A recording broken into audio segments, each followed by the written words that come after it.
Véritable success story de la radio Espace Guinée, les grandes gueules, détentrices des meilleurs scores radio en Guinée, de la meilleure émission talk show, a donné le créneau horaire du départ au bureau et du retour à la maison, récoltant depuis des années consécutives le titre d'émission la plus écoutée en Guinée, toutes catégories confondues.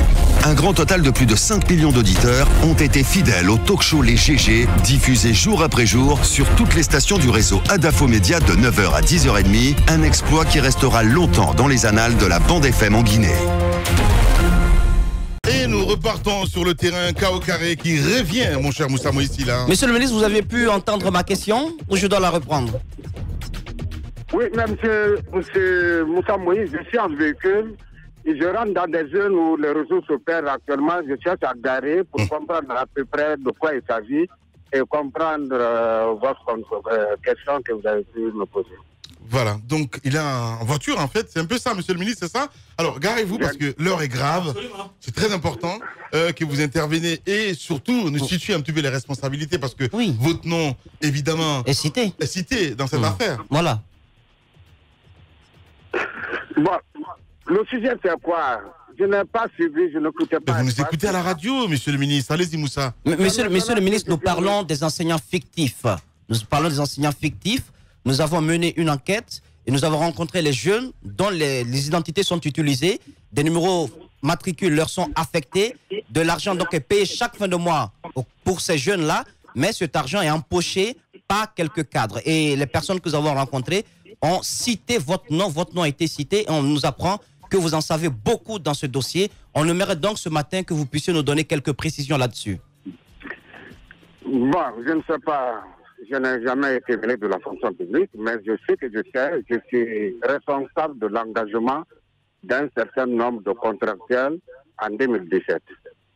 Parce que lors de la grève de 2016, le protocole d'accord issu de cette grève avait demandé l'engagement de tous les contractuels non admis au recrutement que la fonction publique avait organisé en 2016. Je pense que j'étais 2000 et quelques. Qui ont été recrutés en 3 étapes. La première étape, une commission a été mise en place et présidée par le conseiller Suleiman Keita à la présidence, qui a travaillé simultanément avec le ministère de l'Éducation nationale, le budget, la fonction publique.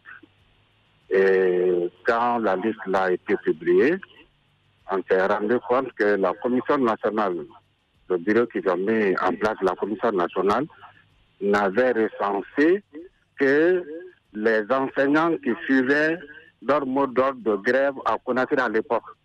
Donc, tous les contractuels évolués à l'élémentaire qui ne suivaient pas ce mode d'ordre de grève, je ne sais pas, ont été expressément ou involontairement oubliés sur cette liste. Quand la première liste a été publiée, il y a eu des réactions à l'intérieur du pays et partout à Conakry. Monsieur le ministre. Vous allez me laisser, parce que je suis accusé dans ce dossier. Allez-y, alors. Laissez-moi me défendre.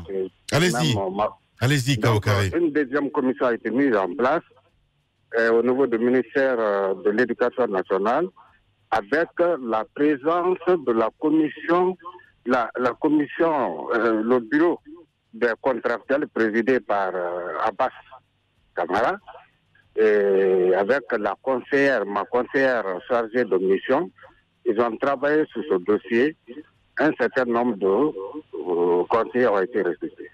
Mais je vous dis que ce recensement se faisait sur la base des listes fournies du ministère du budget avec un numéro matricule contractuel. C'est pour cela, si vous prenez l'arrêté dont il s'agit, vous allez constater qu'il y a 2 numéros matricules. Numéro matricule contractuel opposé au numéro matricule contractuel. Donc, au finish, on a fait la remise officielle de cette liste-là. On a regroupé tous les contractuels à l'INRAP à l'époque. On a fait venir la presse, y compris Espace, pour faire la remise officielle à l'intersyndicale pour remettre la situation totale au contractuel à l'INRAP, dans la salle de fête de l'INRAP. Après, j'ai adressé un courrier au ministre de budget à l'époque de fermer définitivement le fichier des contractuels parce que pour moi, c'est éteint. C'est après que le ministère du budget m'a fait parvenir une liste de 701 personnes qui sont immatriculées dans les fichiers et au compte du ministère de l'Éducation nationale comme des contractuels. On m'a fait parvenir cette liste. J'ai adressé un courrier au ministre de la fonction publique pour leur engagement. Ouais. Si j'étais à Konaté, j'allais vous donner la référence et même copie de ce courrier. Une lettre aussi au ministre du budget pour leur demander de fermer définitivement le fichier de ce contractuel parce que ça fait partie de clauses de protocole. Vous nous avouez en direct ce matin que vous étiez un petit peu au courant de ce dossier, Kaokare. À vous entendre. Non, mais ce n'était pas un dossier caché. Non, mais. Comment ça, c'était pas un dossier caché? Mais monsieur le ministre, ce dont il est question et qui m'écoeure, c'est que ce n'est pas le ministère du budget qui fournit la liste des enseignants. Ça ne relève pas du ministère du budget. Ça relève de votre département, parce que vous étiez ministre à l'époque. Parce que j'ai l'arrêté, monsieur le ministre, l'arrêté numéro 2017-3266, ici en ma possession, et contrairement à ce que vous avez dit, il y a un seul numéro matricule attribué donc à ces enseignants. Et j'ai le dossier ici de Kamara Seydouba, professeur histoire, numéro matricule 304411Y, mise à disposition 2017-3266. Et ce monsieur-là, Seydouba Kamara, il n'existe nulle part. Il n'existe pas. Donc, comment est-ce qu'on peut monter un tel dossier venant du ministère sans que le premier responsable du ministère ne soit au courant? C'est ça mon étonnement. Comment voulez-vous que j'engage quelqu'un que je ne connais pas? Mais...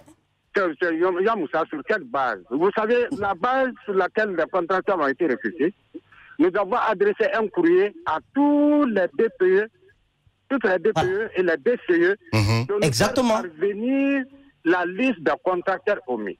Bien. Matam a dû envoyer la liste de ces contractuels et c'est sur la base de la liste déposée par les communes et les préfectures. C'est pour cela, dans l'arrêté, vous allez voir directement le nom des préfectures devant le nom des contracteurs engagés. Ceux qui ont été engagés au compte de Matoto, ça a été devant Matoto. Ceux qui sont engagés au compte de Luma, c'est mis le Luma. Donc la liste est venue de ces préfectures et de ces communes. Donc je peux pour asseoir votre relation et approfondir vos enquêtes, je peux vous donner un numéro que vous pouvez appeler. Non. Le numéro là, s'il vous plaît, c'est lui qui était le président de cette commission. Bien, oui. Un certain Touré contracteur qui était le président de la commission d'assainissement du fichier de contracteur de la dernière version de 701 personnes qui ont été engagées. La dernière version était présidée par la commission, par le président de la commission des contracteurs. C'est un certain Touré qui a le 620 69 69 qui peut vous en dire non. Il n'y a pas de problème. Monsieur le ministre, moi, en tant que premier responsable du ministère, lorsque je demande à avoir la liste venant des différentes communes, je ne prends pas confortablement place dans mon fauteuil en attendant qu'on puisse me dresser des listes à l'emporte-pièce. Non, vous voyez, ministre, oui, mais c'est pas vous que le faites, mais vous n'allez pas me dire que ces listes sont venues comme ça et que vous les avez prises ainsi, telles qu'elles étaient, les transmettre. Vous savez très bien derrière tout ce qu'il y avait, il y aurait pu y avoir des noms qui ont été mis. D'ailleurs, vous allez répondre à cette question. Monsieur Kaokare, on m'apprend que Konaté, j'ai oublié son prénom, du côté de Matam, serait votre frère et que c'est en ce moment d'ailleurs que vous avez procédé à son affectation à ce niveau-là. Qui a Konaté? Au niveau du lycée Coléa. Non, Konaté, vous voulez parler de le principal? Vous avez affecté un certain Konaté, je n'ai pas son prénom, vous l'avez affecté en ce moment là-bas. Est-ce que vous confirmez cela? Parce que ces enseignants que nous avons rencontrés... Le monsieur est principal du collège avant que moi je sois même DCE de Matoto. Non. C'est quand même, il y a anguille sous roche parce que, monsieur le ministre, le principal, il ne s'agit pas du principal. Il s'agit pas du principal. que moi, il ne s'agit pas du principal, monsieur le ministre. Mais l'autre question que j'aimerais vous poser, est-ce que vous avez rencontré ces groupes de jeunes-là qui travaillent et qui ont les numéros matricules qui sont attribués à d'autres personnes? Est-ce qu'ils sont venus vous voir à l'époque? Monsieur, moi, je n'ai jamais rencontré de contractuels. J'ai demandé au DCE de me remonter la liste de contractuels non engagés. On a fait venir dans mon cabinet la liste. J'ai mis une commission en place, signée par ma conseillère chargée de mission, qui a travaillé avec le bureau de contractuels. Ils ont sorti une liste qu'on a transmise à la fonction publique et au budget. Point final. Bien. Kao Carré, en direct ce matin chez les juges. Monsieur le ministre, le principe voudrait que lorsqu'on vous dépose une liste de contractuels venant des différents DCE ou DPE, je ne sais pas comment vous appelez à l'intérieur du pays, c'est que le BABA voudrait que vous fassiez quand même une confrontation entre les noms que vous avez et les personnes physiques. Parce que là, dans la liste que Moussa Moïse détient ce matin, vous avez des gens qui sont porteurs de d'autres noms et qui, sur cette liste-là, ont d'autres noms et émargent au niveau de la fonction publique. Ça veut dire qu'il y a des gens qui s'appellent Zaoro, mais à la fonction publique, qui sont Mohamed. Ouais, c'est et qui sont dans vos listes. Bon, maintenant, M. Lamine Grassi. Oui. Vous savez, ce dossier, les responsables de la DC comment on appelle, ma tante sont mieux indiqués. Parce que moi-même, j'ai un responsable qui est venu me voir, ça fait 2 jours, avec une liste de 11 personnes sur un arrêté. Oui. Pour un certain Zaourou ou un certain Kassa, qui a été chargé d'aller se faire recenser biométriquement à la place d'un certain Yamoussa, etc., etc. Donc, c'est des situations qui se passent dans la commune, le recensement attendez. Là, vous n'allez pas passer comme ça, c'est pas possible. Il y a quelques minutes, vous dites que vous ne connaissez rien de ce dossier, donc vous passez à l'aveu. Là, je suis complètement sonné parce que ce que vous nous dites que ça se passe il y a 2 jours. Il y a 2 jours, vous n'êtes pas ministre. Ça veut dire que vous avez encore vos embranchements dans le système. Non, et puis, ça, je ne vais pas vous donner ma source d'information. Oui. Mais vous savez, ce n'est pas des responsables du département. Oui. Mais peut-être que les gens qui ont les dossiers, qui sont allés vous donner les dossiers, peut-être que les gens l'ont passé par certaines personnes. C'était une manière pour venir me demander. D'ailleurs, si ce n'est pas Moussa Moïse, c'est le fric de Espace, qui a donné à cette personne de vous savoir si j'en connais quelque chose dans cette situation. Non, monsieur le ministre, on vous aurait appelé directement comme on l'a fait. Monsieur le ministre, une simple question. Est-ce que vous reconnaissez quand même que ce système-là existe, ces détournements de fonds par de tels biais? Est-ce que vous reconnaissez au moins que ça existe? Je lève ma main droite, je mets sur le courant. Bien. Je jure que je ne suis pas au courant de la gestion des enseignants qui ont été engagés. Non, là n'est pas ma question. Là n'est pas ma question, monsieur le ministre. Vous avez été ministre et avant d'être ministre, vous avez occupé plusieurs fonctions, notamment au niveau de l'éducation. Est-ce que vous reconnaissez que effectivement ce système existe? Le système de substitution. Oui. Oui. Le système de substitution. Moi, je ne suis pas à la fonction publique. Moi, j'ai besoin de personnel. Quand la ministre Guirassy est mutée à Sangoya, et Mohamed Ba vient s'inscrire à la place de la ministre Guirassy, il répond. Comment moi je peux être dans mon bureau? Monsieur le ministre, c'est vous-même. Monsieur le ministre, nous, on ne savait même pas que ça s'appelait substitution. C'est vous-même qui nous dites que ça s'appelle substitution. Donc ça veut dire. Termes, en fait. Oui, mais c'est un terme technique très connu dans le milieu. Non. Monsieur, quel est le mot qui est ici, à part de substitution? Quand moi la même direction n'existe pas, quand au carré vient. Et c'est substitué à la même direction, ce n'est pas une création de quand au carré vous aussi. Oui, allez-y. Mais monsieur le ministre, est-ce que vous comprenez le cri de cœur de ces jeunes-là? Ils sont nombreux dans les différentes communes. Ils enseignent. C'est eux qui sont au four. C'est eux qui sont au charbon, monsieur le ministre. À la fin du mois, l'argent est versé en leur nom. mais ce sont d'autres personnes qui empochent ces montants. Est-ce que vous comprenez un peu la condition de vie de ces personnes? C'est pour cela que je voudrais que vous intéressiez mieux à cette affaire. Ouais. Fouillez bien. Est-ce que ces jeunes-là même ne sont pas venus se faire recenser au nom des gens qui sont décédés, ou bien qui sont en déplacement, ils viennent se faire recenser et les responsables se rendent compte peut-être que ce n'est pas les réels, après ils se partagent des bulletins. Tout ça, c'est possible. C'est incroyable parce qu'au niveau des différentes communes, on ne peut pas quand même aller faire le pointage ou l'enrôlement sans passer par la DCE qui a quand même le dossier de tous les enseignants relevant de sa commune. Donc ça ne peut pas se faire. Voilà, ça ne peut pas se oui, ça ne peut pas se faire sans ces responsables-là. Les DCE ne les déconnectez pas du ministère. Les DCE relèvent de votre ministère. Ce qui me dérange, les DCE, les DPE sont rattachés au ministère. Ce qui me dérange, monsieur le ministre, monsieur le ministre, ce qui me dérange, je vais vous le dire, vous avez été ministre. C'était vous, le ministre, l'autorité, c'était vous. À côté de vous, en dessous de vous, il y avait ces DCE, il y avait ces DPE. Comment est-ce que vous tournez le sens de la responsabilité vers les jeunes qui sont aujourd'hui victimes? Où était la responsabilité de vous et de ces cadres qui représentaient l'éducation? Mon travail à l'époque, c'était de faire le souci que le gouvernement avait et que le souci que le ministère de l'Éducation avait sur eux, c'était d'éteindre totalement le fichier de ces contractuels. Vous avez vu ces enfants dans la rue, ça fait beaucoup d'années, ils étaient dans la rue, ils venaient s'asseoir dans la rue avec Bible et Coran dans la main en train de réciter des versets. Le fichier du gouvernement à l'époque, c'était d'éteindre totalement le fichier de contractuels. C'est ce qui nous a animés.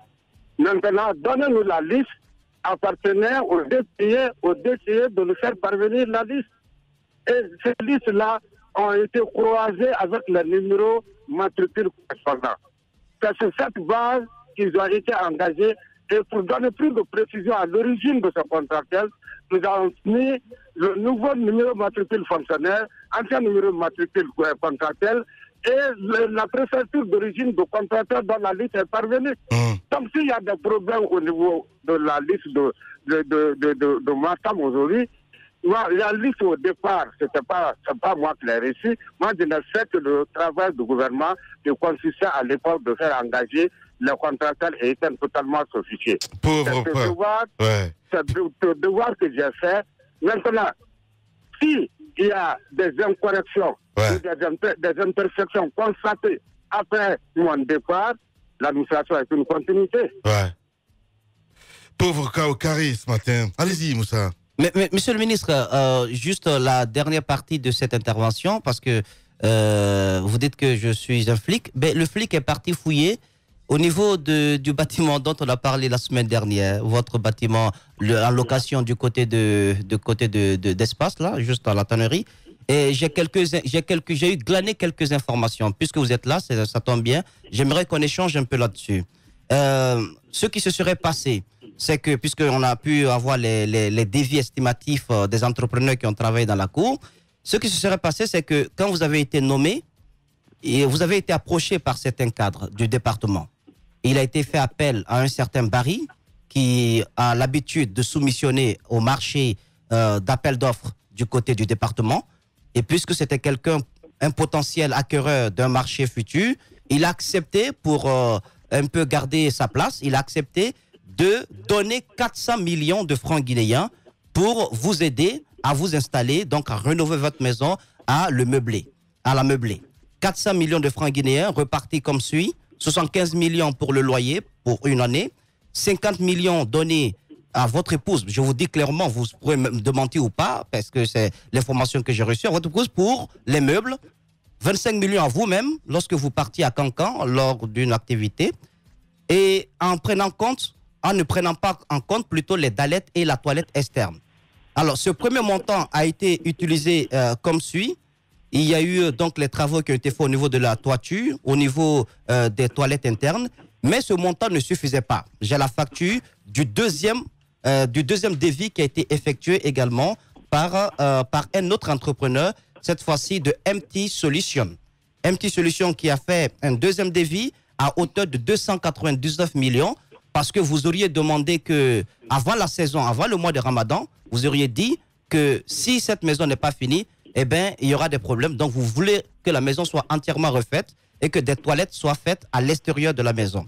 Parce que vous souhaiteriez avoir une certaine intimité. Alors, donc, il y aurait eu une réunion autour de vous où certaines personnes se sont engagées à payer chacune 100 millions de francs guinéens, puisqu'il s'agit quand même de trouver 300 millions pour la dernière tranche, afin que la maison soit flambant neuve. 300 millions repartis comme suit. Bineta, la DAF, qui est actuellement en fonction, 100 millions. Si c'est Finex, 100 millions. Si c'est PSE, 100 millions.